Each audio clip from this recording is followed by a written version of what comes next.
finds a greater champion of justice. Return with us now to those thrilling days of yesteryear. On the path from the thundering feet of the great horse Silver, the Lone Ranger rides again. For Silver, the Silver Foe, I am Silver!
Alright guys, hello and welcome to Point of View episode 5. My guest today is James Kennigit Lampkin.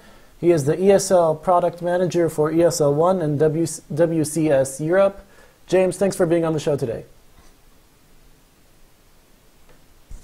James, hello? Oh shoot. Sorry for that. Hi James. Hello. Yeah, Can you hear sorry. me? Had some issues at the beginning. You know what? I ask this of everyone that gets on the show in the beginning, and this is where I want to start. I want to ask you how you got started with playing computer games. Oh, well, I suppose like most people, I started playing on a console very early on, probably an Atari, and then I think at some point in my pre-teen years, my family bought a personal computer, and it kind of went from there. Just with the original games that were installed, and then starting to pick up PC titles and that. Okay. So yeah, pretty much the standard way I think most of us in our generation did. Okay. And do you remember when you first discovered competitive gaming? I mean, what game and how? Yeah, so my background is StarCraft. I found TeamLiquid back in late 2005, early 2006, and then I kind of lost track of it really, and then quickly, what happened was I was checking Blizzard.com to see if Diablo 3 had been announced, and it hadn't. But they had this link on that old BattleNet website for some videos of guys playing at a big Worldwide Invitational, which was Worldwide Invitational 05, I guess. With some of the real old school Brood War players, and this was actually the first real big event that Tasteless was casting. And in the middle of that cast, he mentioned how bad he thought he was doing as a caster, and that he was going to get flamed on TeamLiquid. And so I googled the site again and remembered I'd seen it, and kind of I just joined from there. Yeah. So. How did you really get involved with TeamLiquid? I mean, were you like a lurker, and then did you apply to become an admin? I mean, how did this all come about? Yeah, I think I first joined working with a few of the old staff who aren't around anymore on what was the real basic original version of the TeamLiquid Pro Gamer database, and that at that point, it was just like an Excel table that we started to build of pro gamer stats, and sort of from there, a few of those staff got promoted higher and higher up, and I got pulled in when they did, and so it was sort of right place, right time, but also I certainly put myself out there and was doing a lot of volunteer work and that, and I got noticed. Okay, so.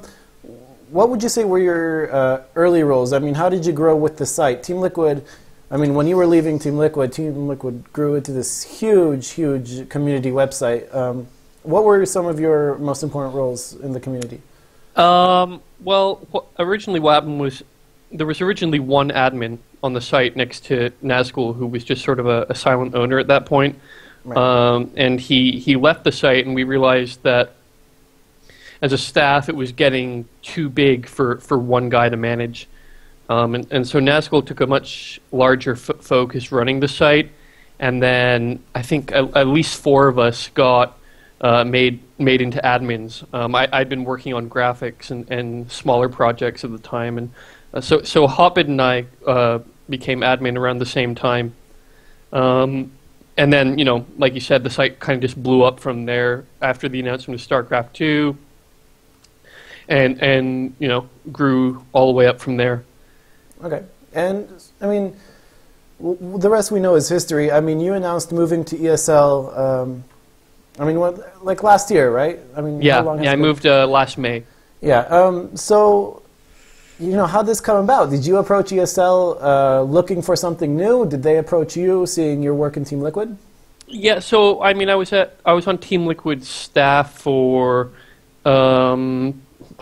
At least 6 years, and probably 4 of those years on the admin team, and then I worked directly on the team itself as marketing manager, doing marketing projects and some sponsorship stuff, and I was just kind of looking for something new, right. At that point. I knew I'd basically hit the ceiling on how far I could advance in TeamLiquid.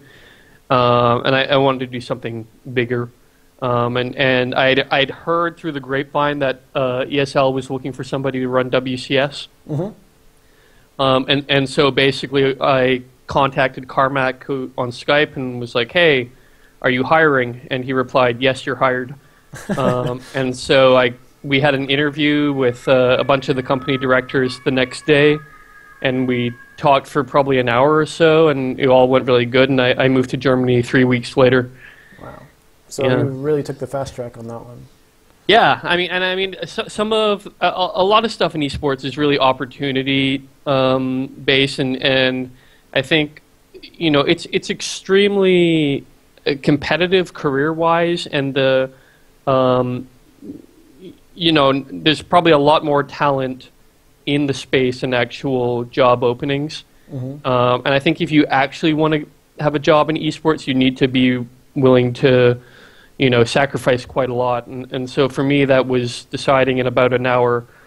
My home country's Canada, so so I left Canada and phoned my parents and was like, "Hey, I'm moving to Germany in 3 weeks." They're going to have to leave some stuff at their house. So, I mean, so you're saying that pretty much, I mean, there's less spaces, right? And there's not as many spaces as there are people to fill? I mean... Well, it's a very common discussion point that people have in the community or in Twitter or Reddit or whatever is just, hey, I want to help out in esports. How do I do it? Right. But, a lot of it is, what are your actual skills? What have you actually done? And why are you going to be useful to an organization? And so that's a much more important set of data for a company than you just wanting to do it.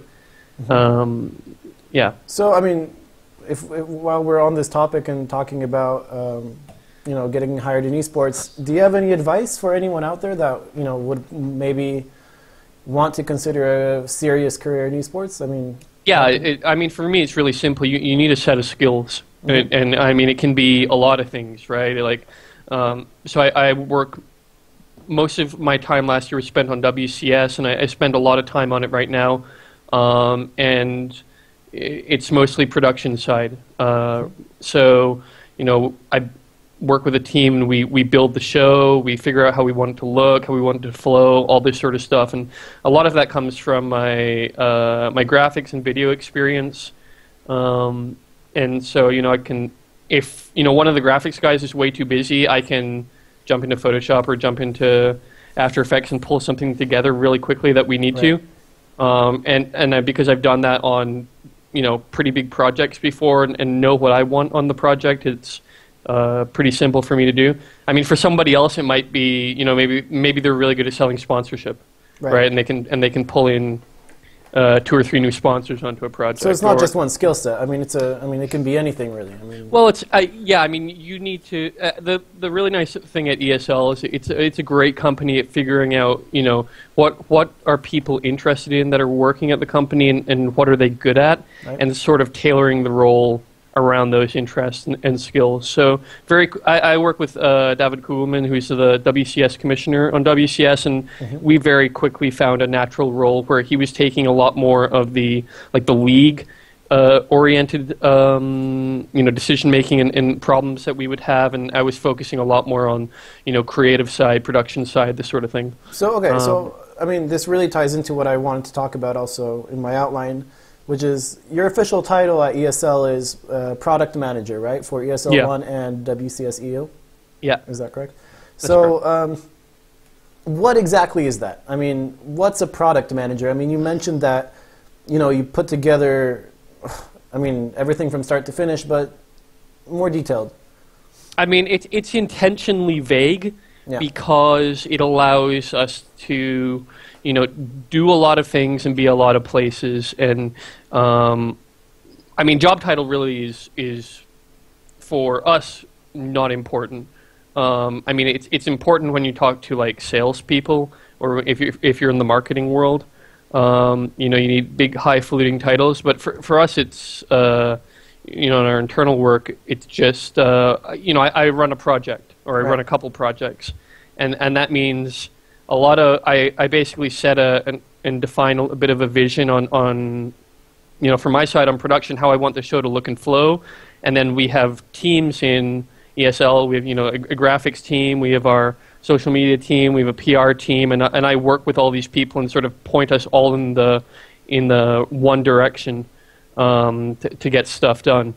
And so for WCS this year, I started pretty early on last year figuring out, I want us to do a big brand new intro and make it really cool. Which was awesome, by the way. Thanks. I want to throw that out. I think the whole entire community noticed. Thanks. Yeah, so that was really important for me, was getting a new look and feel that really defined WCS Europe and WCS Europe gets a lot of credit for its production and the way that the show feels in that, but I didn't want 2014 to just be the exact same as last year. I think it's important to evolve and adapt as much as we can, and so I talked to our team about this, and then it's everything from, who are we going to get to make this? How much is it going to cost? What does the budget look like? Are we able to do this? Convincing people to give me the budget, and then actually working with the production company Salon Alpin, who I've known for a long time and worked on with us at TeamLiquid on stuff. to pull the whole thing together, and balancing that inside ESL where there's a ton of other projects going on is pretty challenging. So it's really making sure that we have a vision for a project, whatever it is, and that it's being led in the right direction. So I really have a lot of freedom and a lot of trust to make stuff happen. So it's a ton of fun to work on. So you mentioned WCS. I want to kind of move on to ESL 1 now. I mean, obviously, huge news. I mean, Commerzbank Arena in Frankfurt hosted, World Cup games and whatnot. I mean, hosting an esports event in the same venue is, I'd imagine, something unprecedented up until this point. Can you tell me, what are your expectations for this event?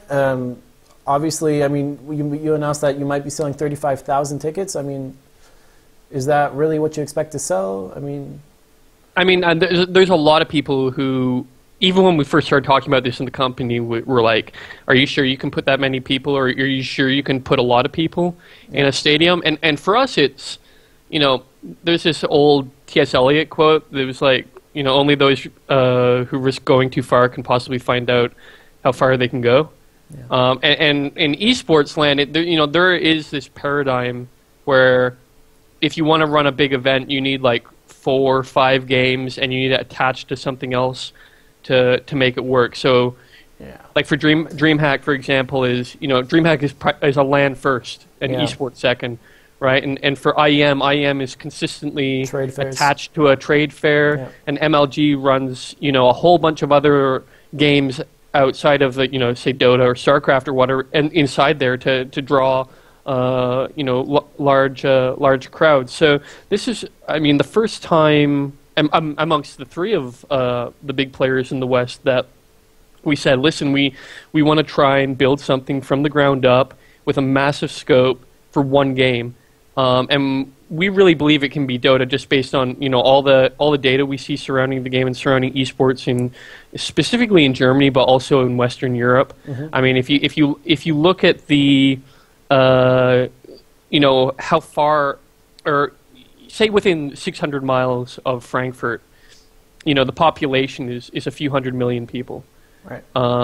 So you can touch a heck of a lot of people and get them to this event fairly cheaply. Yeah. And Europe. Travel in Europe in general is easy. Exactly, right. It's fairly cheap. And so that gives us a lot of confidence. I think it's really in the perfect location. Frankfurt, it's one of the biggest airports in the world, one of the most frequently trafficked, and it's, if you're going to get a non-stop flight, or if you're going to get a connecting flight from another country to Germany, most likely you're going to Frankfurt. Yeah. Right. So that's a big deal for us. It's just the number of people we can touch by having it in that location. Absolutely, there's risk involved in this, and it's the first time anybody is doing something to this scale. And for us, we are not really focused on a number. We've talked about the fact that if we wanted, we could get up to 35,000 people, but the number there isn't so important. People will get into this conversation about the local max and min of, was this bigger than Staples Center? Is it going to be bigger than Staples Center? That's not really important to us. So what would be, the measure of whether this event was a success or not? We don't work, certainly not publicly on some certain number where we go, listen, we have to hit this number or it's a failure. In our first wave of sales, we sold over 1,000 tickets in the first 4 minutes. Wow. And we sold out all of our premium tickets that we had in that first wave in the first 4 minutes. So, wow. That's crazy. We sold our entire first wave, thousands of tickets in about 2 hours.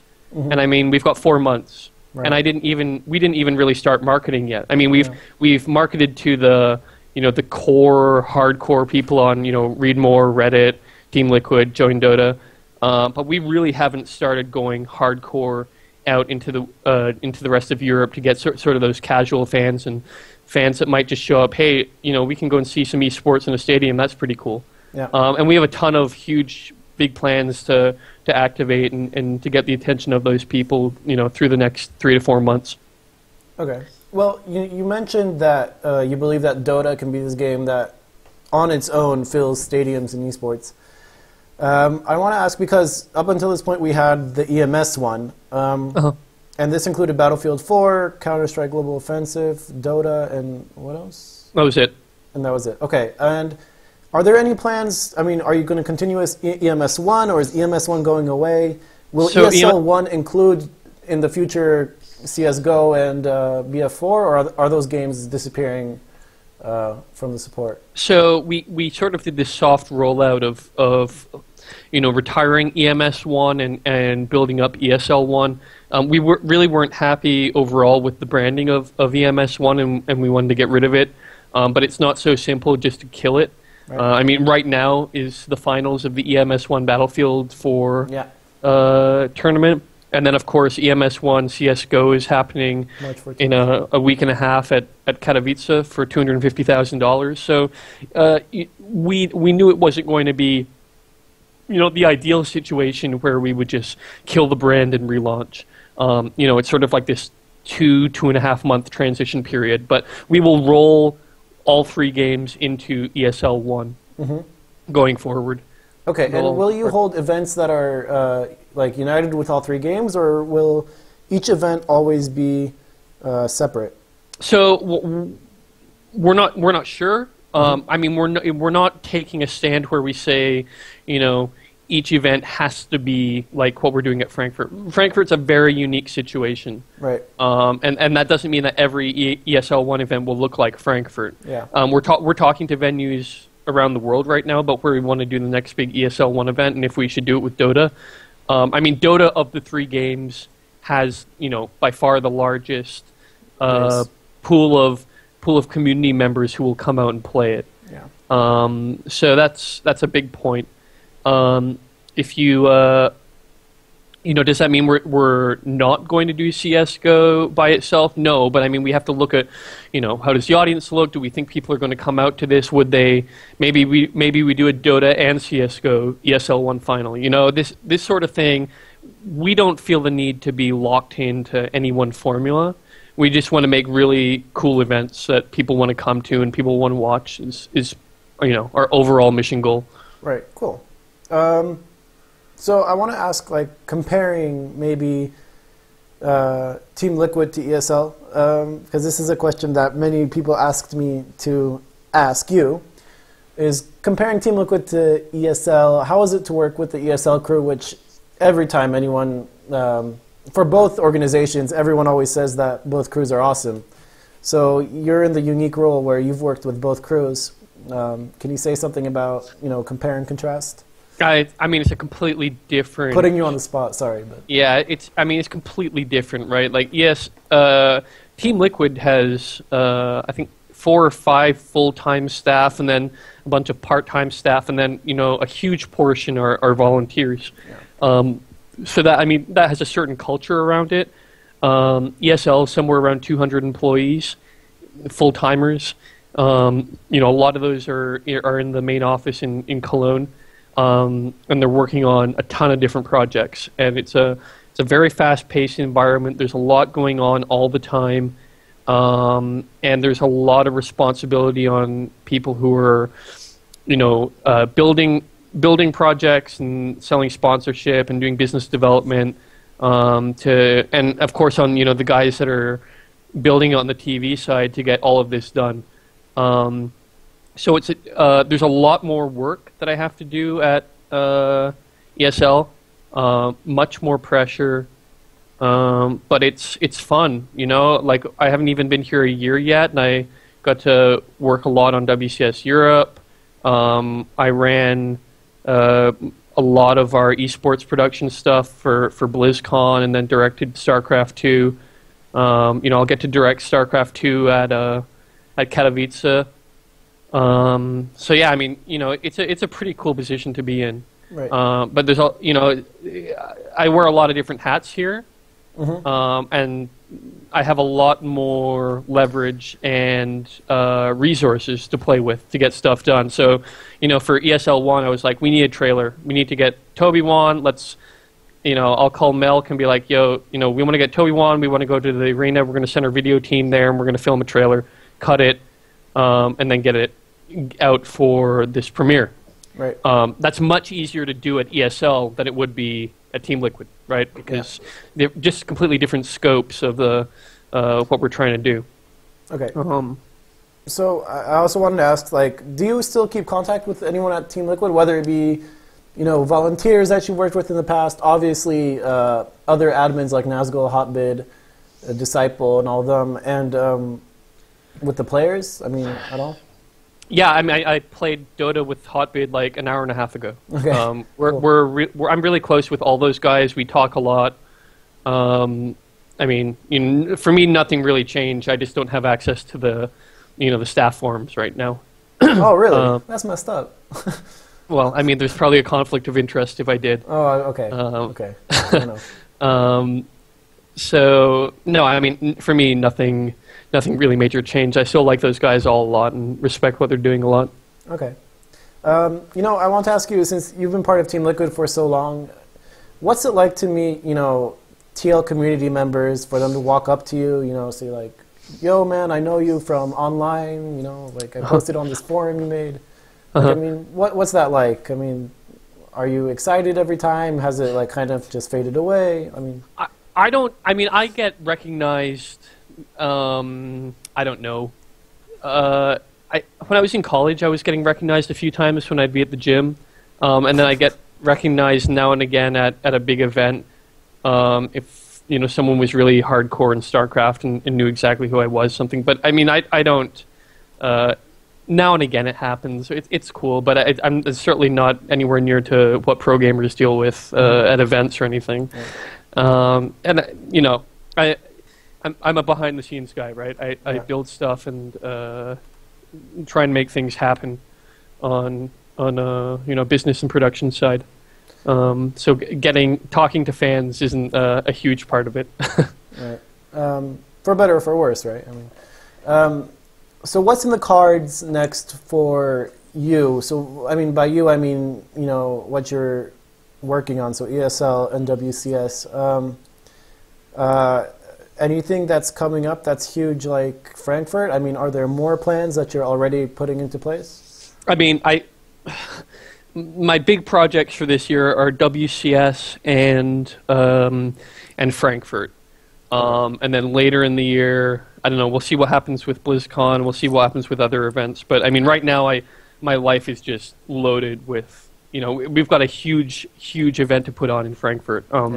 And I still have to balance that with my other work that I do in WCS and making sure that show is the best in the world. Yeah. So that's what is the most demanding on me right now. As a company, we have a lot of cool stuff. Company-wise, we have a lot of cool things happening right now that are going to affect sort of the landscape in the next 12 months or so. And I guess some of that will. James? Hello? Oh, sorry, did I mute? It seemed like your mic got muted. I think it got muted. Yeah, it's fine. Sorry, I don't know where I got cut off there. You were talking about what's going on within ESL, that there's big things coming up. Yeah, there's some big things coming up that'll kind of affect the landscape a lot of esports, which will be pretty interesting to discuss. We can't really talk about any of it right now. Yeah. But yeah, so in general, it's a really good period in esports right now, and for everybody, not just ESL, right? Everyone's starting to do bigger and better things. Yeah. Which is great for everybody involved in the whole ecosystem. So on the topic of that, completely random question that just came to my mind, but do you think, esports in general, does it need mainstream TV specifically? I'm talking about like television. Because we're seeing, people starting to watch TV on their computers anyways, and do you think Twitch is where it's at, and screw everything else? There's So, I mean, the reason people keep asking this question is because that the generation of people who watch TV are still here. Yeah. You know, like, our sons and daughters probably won't watch TV. Yeah. They'll probably consume most of the content through mobile or VR or, however they end up doing it, right? I mean, the reason we have that discussion is because, there's still a massive amount of people that sit down in front of a TV and watch it for a few hours. Yeah. But I mean, as event organizers, we're not even really targeting those people. Okay. The oldest demographic we go after is probably like 30 years old or something. Mm-hmm. And when you talk to sponsors or you talk to people at these big venues, one of the funny conversations I had with the guy we're working with at Commerce Bank who runs sort of all the massive events was, I haven't really heard of esports, but my 16-year-old son knew exactly what it was when I started talking to him. Okay. And when I showed him the event, he knew who you guys were. And these are the kids we're going after because Right. that 16-year-old goes to dad and says, hey, I want to go to this big event. Give me 30 euros for the weekend to do it. Yeah. And that's the same for MLG. It's the same for DreamHack. It's the same for most people involved. We're not trying to convert 50-year-olds who are sort of, working on one model to switch over to stop watching TV and only watch something on Twitch. It's just, what do you grow up with? Mm-hmm. At one point, people were sitting in front of the radio to listen and receive content, right? But yeah. My last question is more of like a humor question. It will put you on the spot, so I'm sorry for this, but Dota or StarCraft 2, best esport, which one? I mean, best esport, I don't know about that. I mean, I play the game I play the most right now is definitely Dota. Mm-hmm. Just because there's so many more people in the game that I can blame if I lose. I mean, right? even your teammates, right? Yeah, I mean, I've got 4 people in my team who are better than me. I've got 5 people who could have just been matched against me, and the matchmaking system is bad. I can blame a lot of stuff, and when I lose in StarCraft, it's me. That's it. Simple as that. So that's much more punishing. And I think that's a kind of a common feeling amongst a lot of people. That the reason they like these types of big team games is because it doesn't feel quite as bad if you lose. I mean, I watch an equal amount of StarCraft and Dota right now. Those are the 2 games I'm watching. I mean, all esports are good esports. I mean, I'm a fan of all games either way, so I didn't mean to put you on the spot like that. No, I mean, listen, I don't know anything about Counter-Strike, but I still watch, like the Katowice qualifiers for the Europe finals. Like I watch those just because I know a few of the teams and I know some of the big players and the big names, and I'm not super into it, but I'll tune in for a big event. And even LCS, I don't play League of Legends anymore, and I don't really have a great time watching it. But I watch that show a lot for the production because they're doing such an insane job producing that show that, I mean, everyone should be learning from that.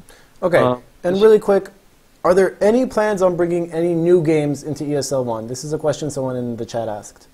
Other than Battlefield 4, CSGO, Dota, anything else you guys have? Not right now. I mean, one of the nice benefits of having ESL 1 be hopefully in the long term as big as IEM is that we have this second vertical where we can have other games. Mm-hmm. I mean, there's only so many games we can get onto IEM, right? Yeah. And by having a huge big vertical in ESL 1 that we want to operate globally with massive events, we can add other games. Whether we do right now is, I mean, I have no clue. I mean, our plan at least for this year, unless something major changes, will be just these 3 titles. Mm-hmm. But I mean, at Katowice, they just added a Hearthstone tournament. It's a pretty small one for $4,000, but stuff like that can come up. Still cool, yeah. Which is, I mean, Hearthstone's a really cool one that we're talking a lot about internally about the different sorts of ways we can show that game, and whether it makes sense to do it at big events. So this will be sort of an interesting test. Okay. Well, you know what? I think that's it from me. If you would, I mean, this is for you. So anything you would like to say to anyone, thank anyone, you don't have sponsors, so I don't know what you can say on this one.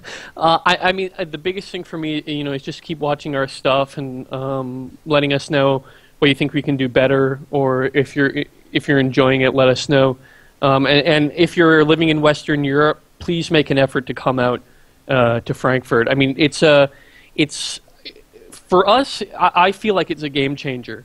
This is the sort of thing that you only have to do once to really shift people's thinking. Because I mean, we don't have an exclusivity on stadium events, right? I mean, if we do it once and can prove it once that we can do it, I mean, it's very easy. It's very easy for other people to start operating at that scale. Yeah. If they see, hey, because they can use us as an example and say, hey, look, they did it, let's do it too. Yeah. And they can talk to a big venue and convince them that this is the right way to go. So, I mean, yes, it's for us, and we want to have an amazing show, and we want to, put on the biggest Dota show of the year outside of the international, and have basically a mini TI for Europeans. But it's also for the whole landscape to start shifting the way this paradigm works with, having to have multiple games in order to bring in a big audience. All right. Well, you know what? Thanks, everyone, for watching the show. You can follow Kennigit. I mean, on the overlay, it's under his picture, so follow Kennigit at Kennigit, me at MYMMkey. Thanks for watching the show again, and the VODs will be up around, let's say, 8 p.m. Central European Standard Time, so, check it out then. Thanks so much, James, for being on the show. I really appreciate it. And no problem. Thank you. Point of view on everything. Thanks, man. Bye.